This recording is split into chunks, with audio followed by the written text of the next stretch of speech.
A dictionary is a collection of key value pairs. It is one of the core data structures in Python. We're going to start by creating a dictionary. So here we have creating dictionaries. So here I'm going to have scores. Then I'm going to be assigning it to a dictionary. To create a dictionary, first you provide a set of curly braces. Inside the curly braces, you provide key value pairs. So I can have something like Kate. Then after the Kate, I'll provide a colon. Then I'll provide a value. So this is what we'll call key value pairs. So this is the key and this is the value. And together, this key value pair is considered an item. So if I want to add more items, I'll provide a comma. Here I can have John. And for the value, I'm going to provide 30. So right now we have 2 items in this dictionary. If I want to add more items, I'll simply provide a comma. So can have Eve. Here we're going to have 25. Now I'm going to be creating another dictionary. This time around, I want to use a dictionary to store prices of products. So I can have something like products is equal to, I'll provide the curly braces. Here I can specify the product name and the price. I can have rice, colon, I can have 3,000. Here I will have milk. I can have 250 as the price. I'm going to have egg. And for this, we're going to write 100. So this is another example of a dictionary. Now, let's look at how to create an empty dictionary. So have creating empty dictionaries. To create an empty dictionary, you simply provide an empty curly braces. So here we can have scores is equal to, I'll simply provide an empty set of curly braces. So this is an empty dictionary. Now let me provide another example of a dictionary. So this time around, I can have students. And for this, I'm going to have my curly braces.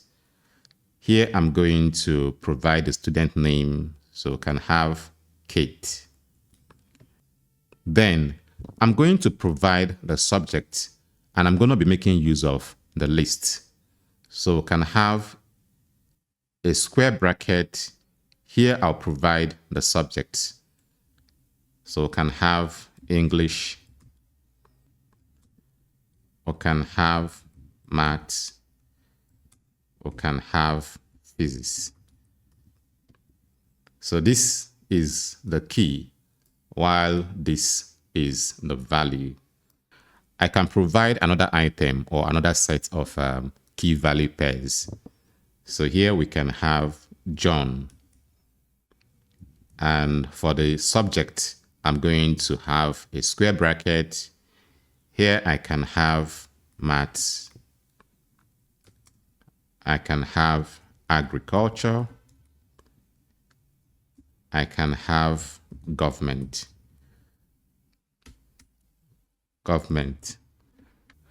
Now, a dictionary can contain a dictionary. So you can have a nested dictionary, a dictionary containing other dictionaries.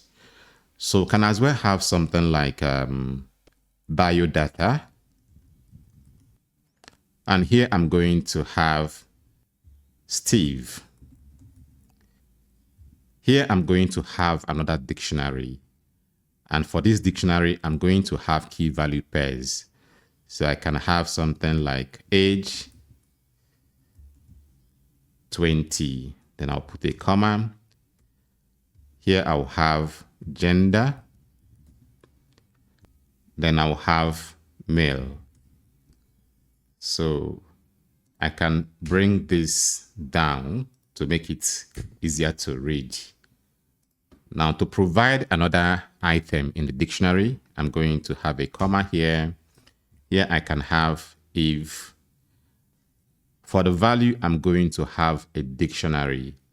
So here we're going to have age, and we can have 19. Then gender. We can have female.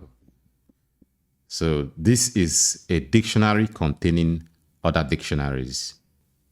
Now let's look at how we can access items in a dictionary. So have accessing items in dictionaries. So if you look at this dictionary, we have key value pairs. If I want to access the value that is linked to this key, all I need to do is to provide the key. So I can have something like subject is equal to student. Here I'm going to provide a slicing operator. Inside the slicing operator, I'll provide the key. So I can have Kate.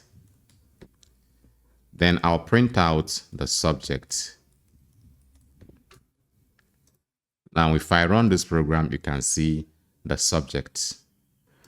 Now, if I want to see the subject for John, I'll simply change this to John. Then if I run this program, I'm going to get the subject for John. If I provide a non-existing key, I'm going to run into an error. So let me have if and run the program. As you can see, we have a key error because we don't have any item with the key if. So if you are not sure of whether a given key is inside of a dictionary, in order not to run into an error, you can use .get. So here you can provide the key. So you can have if. Now let's run the program, and this time around we're getting a none instead of an error. So you can only use the slicing operator when you are sure that that particular key is in the dictionary. And remember that Python is case sensitive. If I write Kate in lower cases like this and run the program, we're going to run into a key error because we don't have this name. So what we have is a Kate starting with a capital K. So if I run this, we're going to get the subject. So now let's look at how we can add items to our dictionaries. So have adding items to the dictionary. To do this, first you're going to provide the dictionary. Then you provide a slicing operator, then provide the key. In this case, I can have if. So this is students. Then I'm going to assign it to the value. So in this case, I'm going to be providing subject. So I can have maths. I can have chemistry. I can have biology. Let me print out the students to confirm if we're able to add this item to the dictionary. So I'm going to have print students. Now, if I run this program, you can see that we're able to add if to the dictionary. So now we have if, and these are the subjects for if. So this is how you can add an item to a dictionary. If I provide an existing key in this place, and in this case, I provide Kate, what this is going to do is to update the values associated with this key. So this is not going to perform an addition, rather it is going to update. If I run the program, as you can see, the value has been updated. So if you provide an existing key inside of a slicing operator and assign it to a new value, you are not performing addition, you are simply updating the value associated with that key. Now let's look at how we can remove items from a dictionary. So here we have removing items. Here we're going to be using the pop method, and we're also going to be using the pop item. And finally, we're going to be making use of the del keyword. So let me start with the pop method. So I'm going to move this dictionary down. So here we have it. So this is what we're going to do. First, I'm going to provide student is equal to. So here I can have student dot pop. Inside this parentheses, I'm going to be providing the key for the item I want to remove. So I can have Kate. Now let me print out student. So here I have print student. And run the program. You can see that we have removed the Kate. Now if I print out student, so here we have print student, it is going to give me the value associated with the key for the item we just deleted. So if I run it, you can see that this is the value associated with Kate, which we just removed. Now we have the pop item method. The pop item method allows us to remove the last item in a dictionary. So instead of writing students.pop, I can have students.pop item.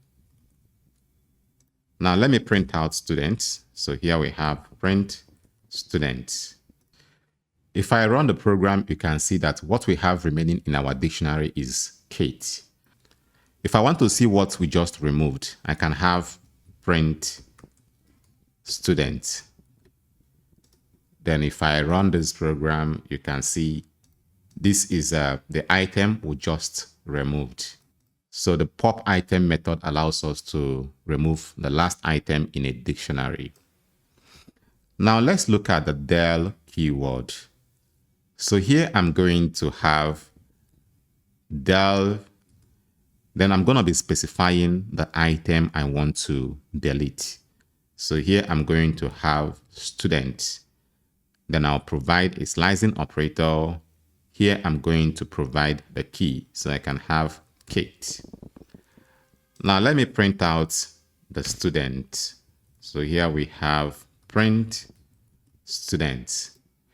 If I run this program, you can see that we have successfully removed Kate. What we have remaining is John. So you can use the del method to remove any of the items in a dictionary. So if you want to remove the entire dictionary in the first place, you can simply provide the name of the dictionary. So if I run the program this time around, I'm going to get an error. And the reason is because this dictionary has been removed. So trying to print a non-existing dictionary is what gave us this error. So, and the reason for this is because we deleted this dictionary. Now, let's look at some of the important methods in dictionaries. So we have methods. So here we're going to be looking at keys method. We're going to be looking at values method, and we're going to be looking at items method. So let's start with the keys. And in this example, we're going to be making use of this dictionary. So I'll simply paste it here.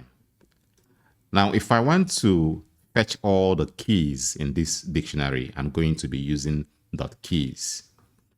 So here I can have result is equal to scores.keys. Now let me print out the result. So have print result. If I run this program, it is going to give me the keys. So these are the keys. We'll have Kate, we'll have John, and we'll have if. If I want to get the values, I'm going to use dot values. If I run this program, it is going to display the values. So what we have here is 20, 30, and 25. And this is what we have here.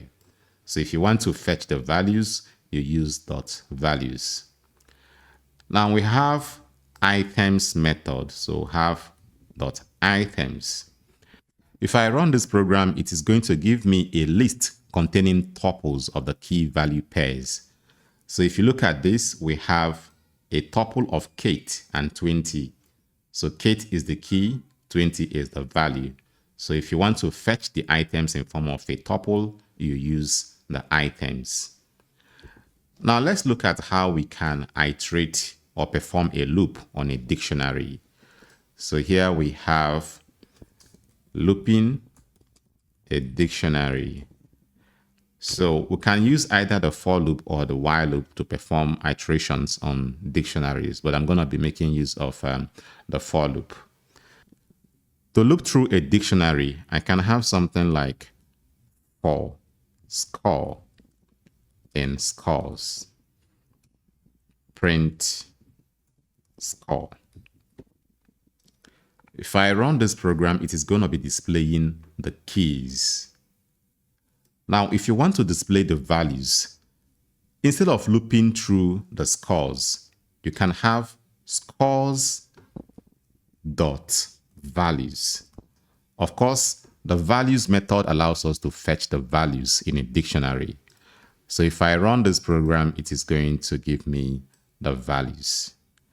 Now, I can as well have for score and scores.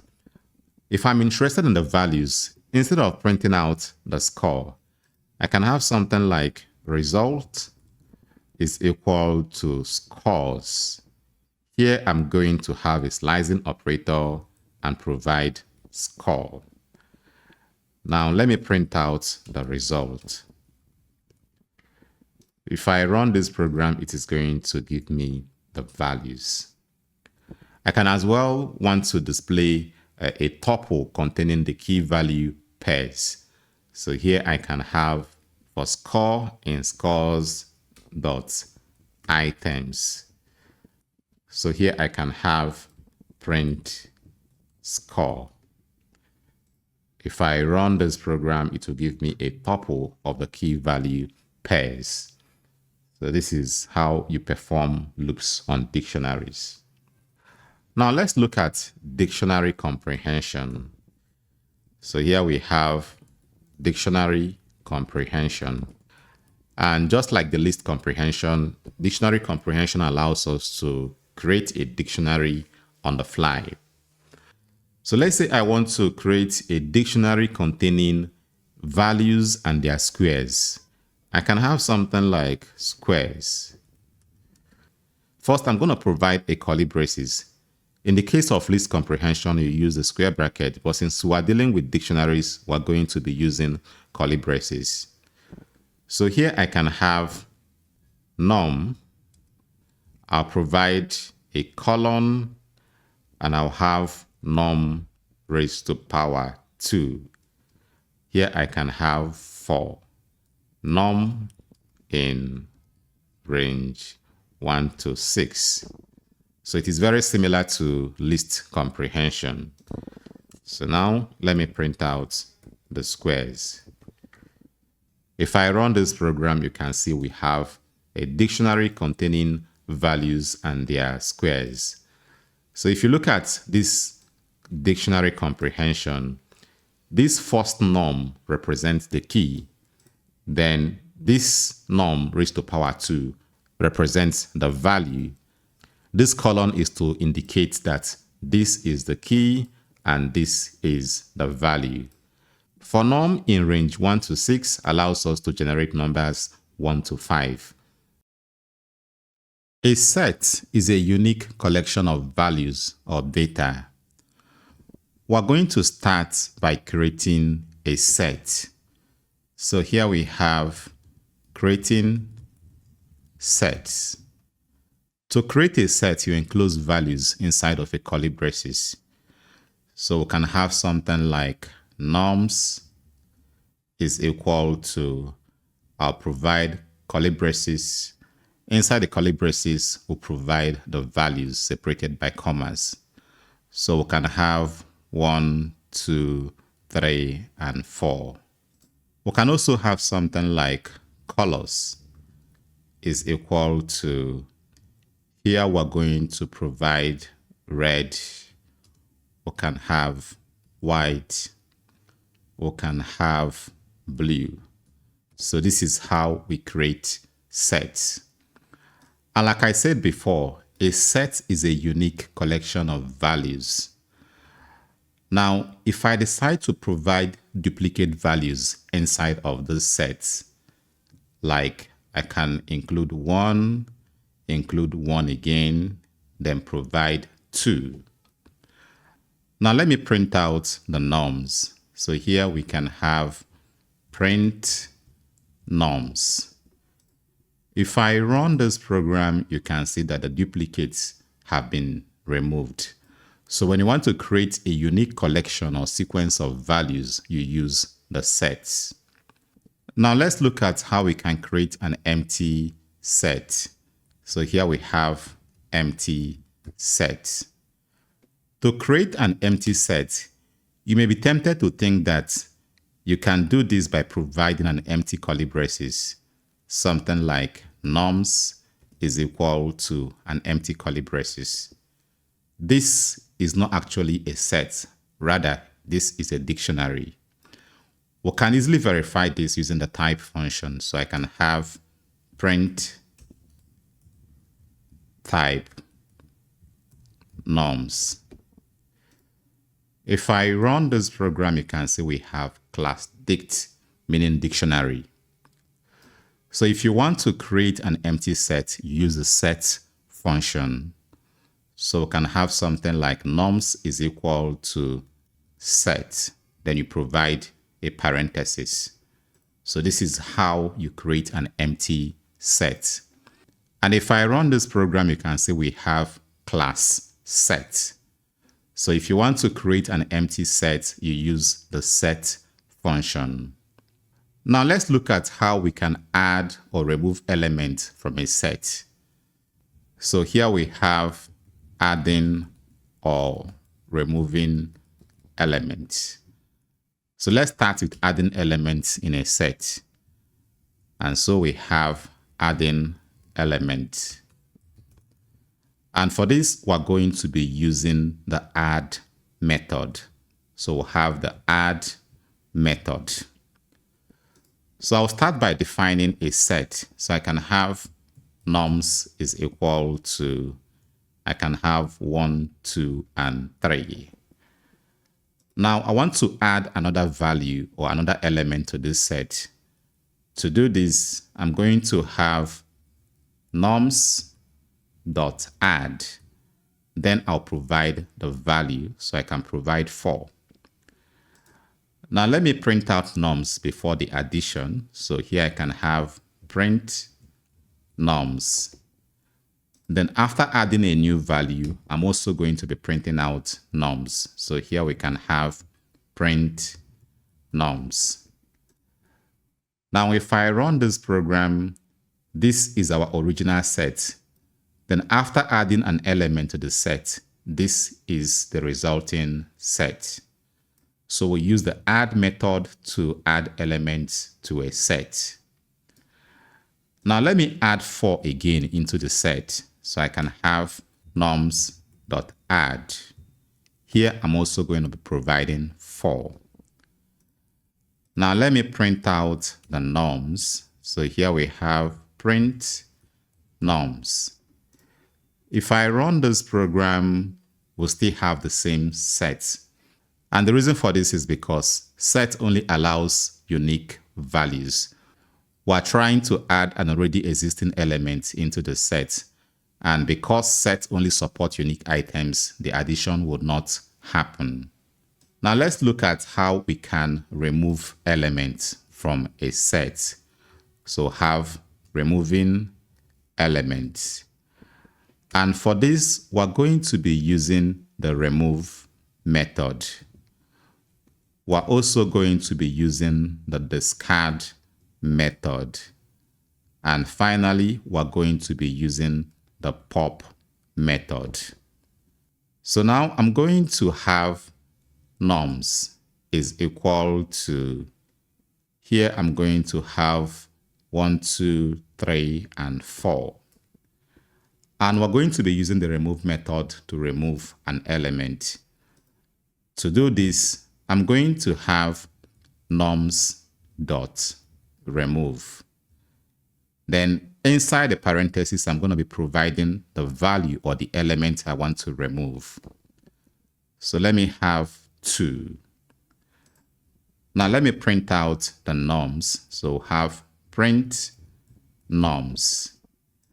I'm also going to be printing nums before the remover, so I can have print nums.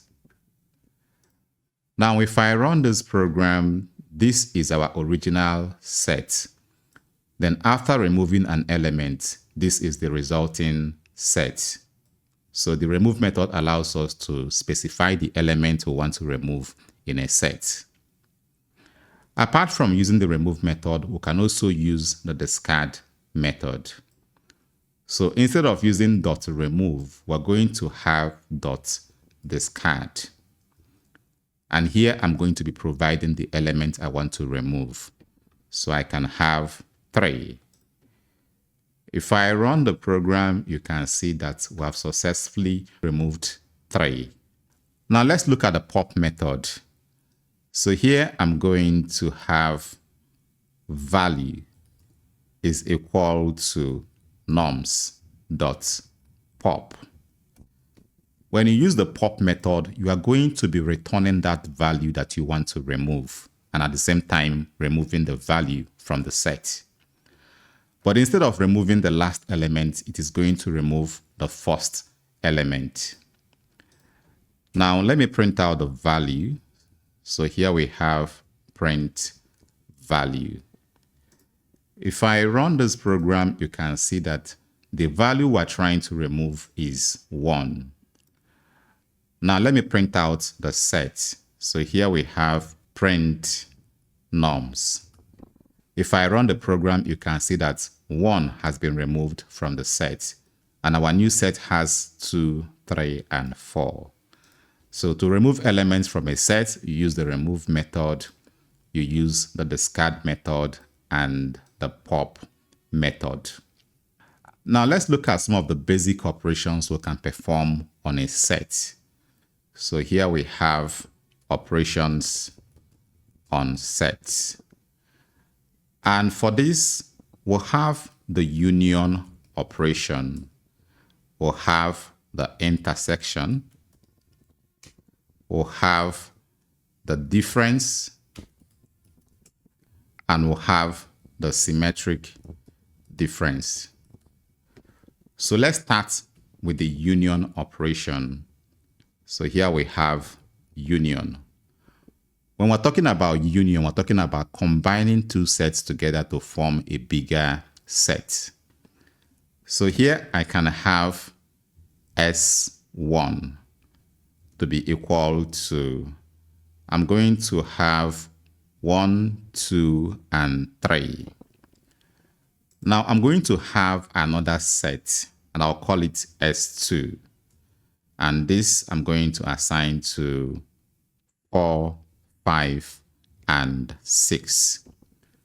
To combine these two sets together, I'm going to be performing a union operation. So we can have something like result is equal to S1 dot union. Then I'm going to have S2. So here we have S2. Now let me print out the result. So here we have print result. If I run this program, it is going to combine the two sets together to form a bigger set. And as you can see, we have 1, 2, 3, and 4, 5, 6.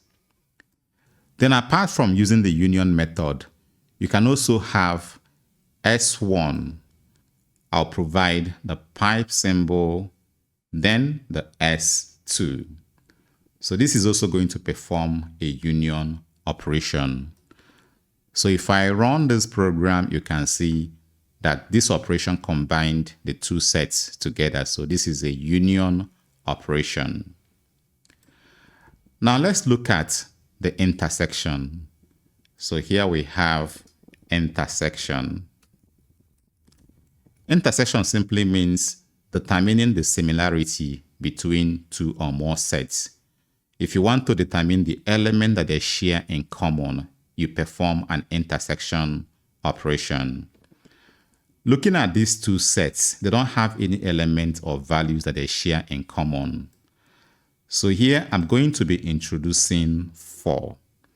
So this 4 is the value that the both sets share in common, and that is the intersection. To determine the intersection, I'm going to have x1 dot intersection. Here I'm going to provide S2. If I run this program, it is going to return 4. Then apart from using the intersection method, I can as well use the ampersand symbol. So here we're going to have S1, I'll provide the ampersand symbol, then I'll provide S2. If I run this program, it is going to return the intersection, which is the element or the value that the two sets share in common. Now let's look at the difference. The difference is more or less like the opposite of intersection. So here we have difference. If I'm looking at the difference between S1 and S2, I'm looking at the elements in S1 that are not available in S2. Then if I'm looking at the difference between S2 and S1, I'm looking at the elements in S2 that are not available in S1.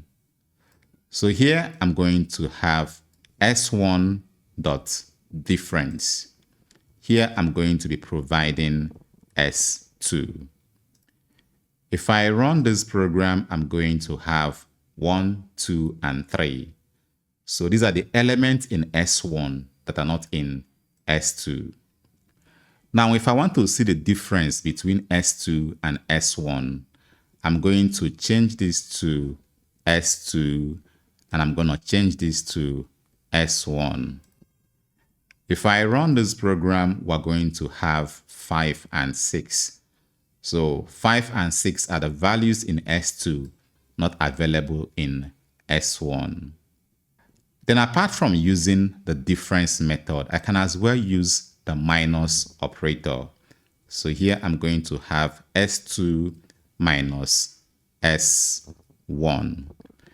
If I run this program, we're still going to have 5 and 6. If I want to get the difference between S1 and S2, I'm going to change this to S1 and change this to S2. Now, if I run this program, we're going to get the difference. Now, let's look at symmetric difference. So here we have symmetric difference. Symmetric difference has to do with the element that the both sets don't have in common. So if you look at these two sets, the only thing they have in common is 4. And what they don't have in common is 1, 2, 3, and 5, 6. So this is more or less like the opposite of intersection. To do this, I'm going to have S1 dot symmetric difference. Then I'll have S2. If I run this program, it is going to give me all the values that the both sets don't share in common. So even if I change this to S2 and change this to S1, I'll still get the same outcome. So this is how we determine the symmetric difference. So these are the basic operations you can perform on sets. We'll have the union operation, which involves joining two sets together. We'll have the intersection, which is determining the element that they share in common. The difference is what a given set do not have in common with another set. Then we'll have the symmetric difference, which has to do with the element or the values that the sets do not share in common. So this is basically how to work with sets in Python.